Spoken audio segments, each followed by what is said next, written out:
มาทำคลิปนะครับคลิปในกรณีที่ตะเกียงนะครับตะเกียงปกติแล้วเนี่ยถ้าเกิดเราสูบอย่างเงี้ยแล้วอยู่ดีๆเนี่ยสูบเนี่ยมันถูกลมดันถอยออกมาแบบนี้ครับนั่นคือสปริงในลิ้นลมอะครับมันไม่ดีดก็คือเราต้องเอาเช็ควาล์วในถังนี่ออกมาคือลักษณะของลิ้นลมเป็นแบบนี้ครับเป็นตัวแบบนี้แล้วก็จะมีตัวไขอยู่เนี่ยคือใช้ไขควงแบนนะครับ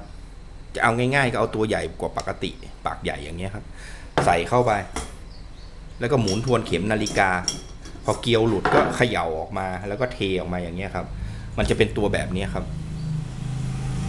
เห็นไหมเนาะนี่ครับมันจะเป็นตัวแบบนี้แล้วก็เอาครีมครับจับ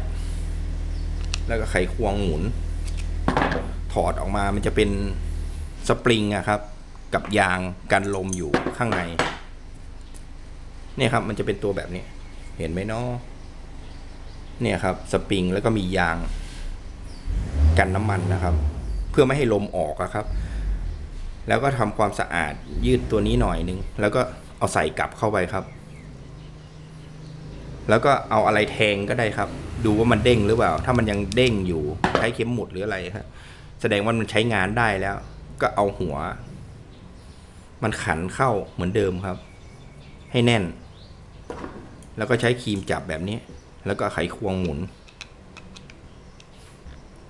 มันจะมีแหวนตะกั่วอยู่ตัวนึงครับแหวนตะกั่วต้องมีนะครับไม่งั้นลมย้อน